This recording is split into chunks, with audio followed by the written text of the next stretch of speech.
அனைவருக்கும் வணக்கம். இன்றைக்கி பார்த்திங்கன்னா முக்கியமான கரண்ட் அஃபேர்ஸ் பார்க்கலாம். வர குரூப் 4க்கு ரொம்ப ஒரு யூஸ்ஃபுல்லாக இருக்கும். 2024ஆம் ஆண்டுக்கான பாரத ரத்னா விருதை பற்றி கொடுத்துருக்குறாங்க. இந்த 2024 பாரத ரத்னா விருது பார்த்திங்கன்னா ஃபஸ்ட்டு பீகாரினுடைய முன்னாள் முதல்வரான கர்பூரி தாக்கூர் அப்படிங்கிறவருக்கு கொடுத்துருப்பாங்க. இவர் இந்த விருதை பெறும் 49வது நபர்.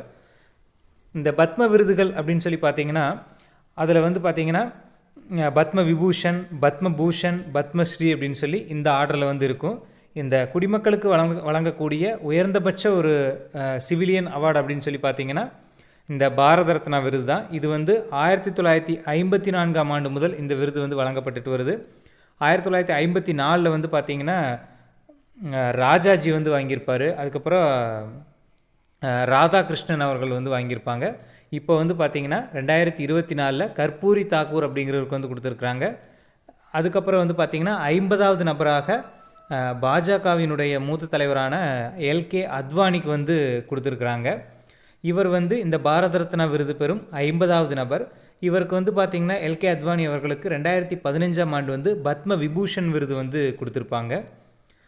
இவர் 1927 ஒருங்கிணைந்த இந்தியா, அப்போ ஒருங்கிணைந்த இந்தியா இல்லையா, 1927 கராச்சியில் பிறந்திருப்பார். தற்போது பார்த்திங்கன்னா இது பாகிஸ்தானில் இருக்குது. ஸோ பாரத ரத்னா விருது 2024 2 பேர் வாங்குகிறாங்க. ஒருத்தர் கர்பூரி தாக்கூர், இன்னொருத்தர் எல்கே அத்வானி.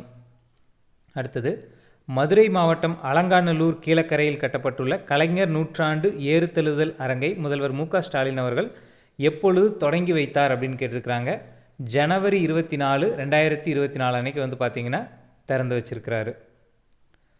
இது பார்த்திங்கன்னா 400 கோடி ரூபாய் செலவில் பார்த்திங்கன்னா கீழக்கரை அப்படிங்கிற இடத்துல இந்த ஜல்லிக்கட்டு அரங்கம் கட்டியிருக்கிறாங்க. அடுத்தது அயோத்தி ராமர் கோவில் கருவறை பாலராமரின் சிலையை செதுக்கிய சிற்பி அருண் யோகிராஜ் அப்படிங்கிறவர் எந்த மாநிலத்தை சேர்ந்தவர் அப்படின்னு கேட்டிருக்கிறாங்க. ஸோ கர்நாடகா மாநிலத்தை சேர்ந்தவர். இந்த அயோத்தி ராமர் கோவில் பார்த்திங்கன்னா கடந்த ஜனவரி 22ஆம் தேதி பார்த்திங்கன்னா பிரதமர் மோடி அவர்கள் பார்த்திங்கன்னா திறந்து வச்சிருப்பார். அடுத்தது ஜனவரி 29 மதுரையில் நடத்தப்பட்ட பெற்றோரை கொண்டாடுவோம் அப்படிங்கிற நிகழ்வை நடத்திய துறை எதுன்னு கேட்டிருக்கிறாங்க. ஸோ பள்ளிக்கல்வித்துறை தான் பார்த்திங்கன்னா பெற்றோரை கொண்டாடுவோம் அப்படிங்கிற ஒரு நிகழ்ச்சியை இந்திய நீதித்துறை வரலாற்றில் மிக அதிக ஆண்டுகள் உச்சநீதிமன்ற தலைமை நீதிபதியாக பதவி வகித்தவர் யாருன்னு கேட்டிருக்கிறாங்க. யஷ்வந்த் விஷ்ணு சந்திரசூட் அப்படிங்கிறவர் தான். இவர் பார்த்திங்கன்னா 1975 பிப்ரவரி 22 ஜூலை 11, 1985 வரைக்கும் பார்த்திங்கன்னா தலைமை நீதிபதியாக இருந்திருப்பார். மிக அதிக ஆண்டுகள் உச்சநீதிமன்ற தலைமை நீதிபதியாக வகித்தவர் அப்படின்னு கொடுத்துருக்குறாங்க. இவர் 7 ஆண்டுகள் 4 மாதங்கள் அந்த பதவியில் இருந்திருப்பார். இவர் பூனேல பிறந்திருப்பார். இவர் உச்சநீதிமன்ற நீதிபதியாக 1972 நியமிக்கப்பட்டிருப்பார். 78 85 பார்த்திங்கன்னா தலைமை நீதிபதியாக பதவி வகிச்சிருப்பார்.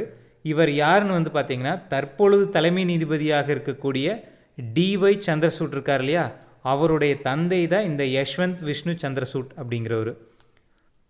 இப்போ பார்த்திங்கன்னா 50வது தலைமை நீதிபதியாக தனஞ்சய் யஷ்வந்த் சந்திரசூட், டிஒய் சந்திரசூட் அப்படிங்கிறவர் இருக்கிறாரு.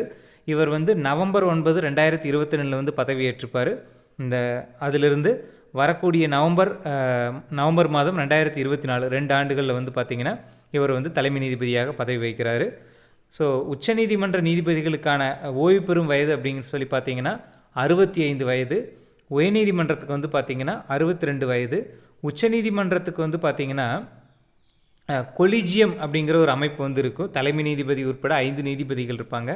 இவங்க அந்த கொலிஜியம் தான் பார்த்திங்கன்னா உயர்நீதிமன்ற நீதிபதிகளாகட்டும் உச்சநீதிமன்ற நீதிபதிகளை நியமிக்கிறதுக்கான பரிந்துரைகளை வழங்குவது யார் அப்படின்னு சொல்லி பார்த்திங்கன்னா இந்த கொலிஜியம் அமைப்பு தான்.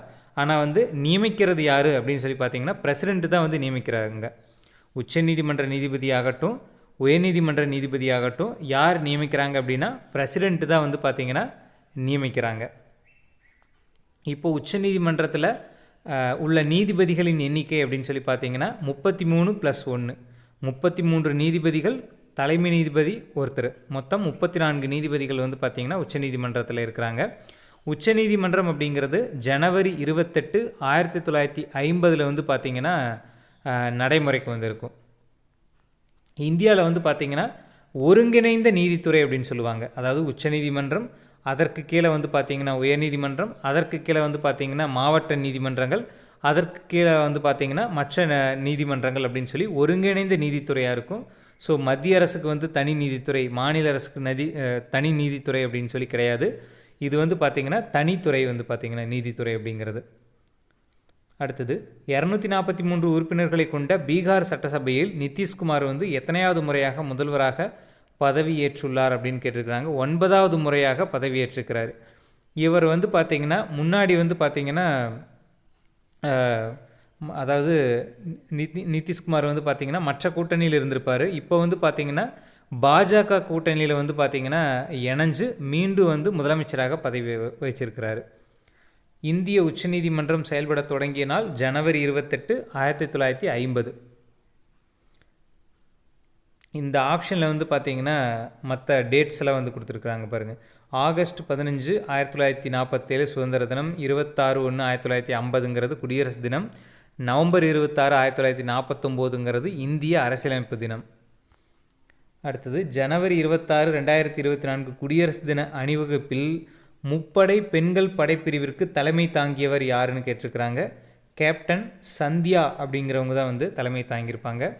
இப்போ நடந்து முடிஞ்ச குடியரசு தின விழாக்கு சிறப்பு விருந்தினர் யார் அப்படின்னு சொல்லி பார்த்தீங்கன்னா பிரான்ஸ் நாட்டினுடைய அதிபரான இமானுவேல் மேக்ரான் அப்படிங்கிறவர் வந்து வந்திருப்பார். அடுத்தது மக்களவை மாநில சட்டப்பேரவைகளுக்கு ஒரே நேரத்தில் தேர்தல் நடந்தால் எந்த விதிகளில் மாற்றம் செய்ய தேவையில்லைன்னு கேட்டிருக்கிறாங்க. ஸோ ஆர்டிக்கல் 368 அப்படிங்கிறது இந்திய அரசியலமைப்பை வந்து எப்படி வந்து திருத்தணும் அப்படின்னு இந்த ஆர்டிக்கல் தான் வந்து சொல்லுது. ஸோ இதற்கும் அந்த ஒரே நாடு ஒரே தேர்தலுக்கும் சம்மந்தமே கிடையாது. ஸோ அதனால் இதை வந்து திருத்த தேவையில்லை. அடுத்தது ஜனவரி 26 குடியரசு தின விழாவில் சிறப்பு விருந்தினராக கலந்து கொண்ட இமானுவேல் மேக்ரான் எந்த நாட்டை சேர்ந்தவர்னு கேட்டிருக்கிறாங்க. பிரான்ஸ். மத்திய நிதியமைச்சர் நிர்மலா சீதாராமன் அவர்கள் பிப்ரவரி 1, 2024 தாக்கல் செய்தது எத்தனையாவது பட்ஜெட் அப்படின்னு கேட்டிருக்கிறாங்க. இவங்களுக்கு வந்து பார்த்திங்கன்னா 6வது முறையாக பட்ஜெட் வந்து தாக்கல் செஞ்சுருக்கிறாங்க. இடைக்கால பட்ஜெட் அப்படின்னு சொல்லுவாங்க. அதாவது இதற்கு முன்னாடி வந்து பார்த்திங்கன்னா 6 முறை பட்ஜெட் தாக்கல் செஞ்சது தொடர்ந்து யாருன்னு பார்த்திங்கன்னா மொரார்ஜி தேசாய் அவர்கள் வந்து பார்த்திங்கன்னா தாக்கல் செஞ்சுருப்பார். அதுதான் வந்து சாதனையாக இருந்தது. இப்போ வந்து பார்த்திங்கன்னா அந்த சாதனையை சமன் செஞ்சுருக்கிறாங்க நிர்மலா சீதாராமன் அவர்கள். இந்தியாவின் முதல் முழு நேர பெண் நிதியமைச்சர் யார் அப்படின்னு கேட்டாலும் நிர்மலா சீதாராமன் அவர்கள் தான். இதற்கு முன்னாடி இந்திரா காந்தி அவர்கள் வந்து இருந்திருப்பாங்க. அவங்க வந்து பார்த்திங்கன்னா குறுகிய காலம் தான் இருந்திருப்பாங்க. இடைக்கால நிதியமைச்சராக தான் அவங்க வந்து இருந்திருப்பாங்க.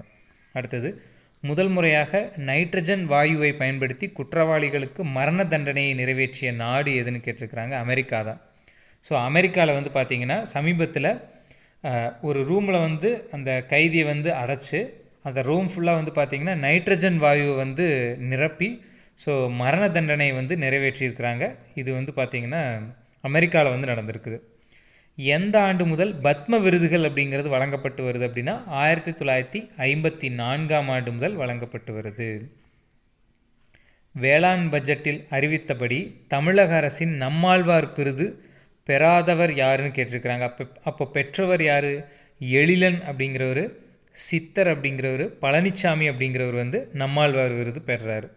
அடுத்தது 34 பேர் கொண்ட உச்சநீதிமன்ற நீதிபதிகளில் தற்பொழுது பட்டியலின நீதிபதிகள் எத்தனை பேர் அப்படின்னு கேட்டிருக்கிறாங்க. 3 நீதிபதிகள் வந்து பட்டியலினத்தை சேர்ந்தவங்க வந்து இருக்கிறாங்க உச்சநீதிமன்றத்தில்.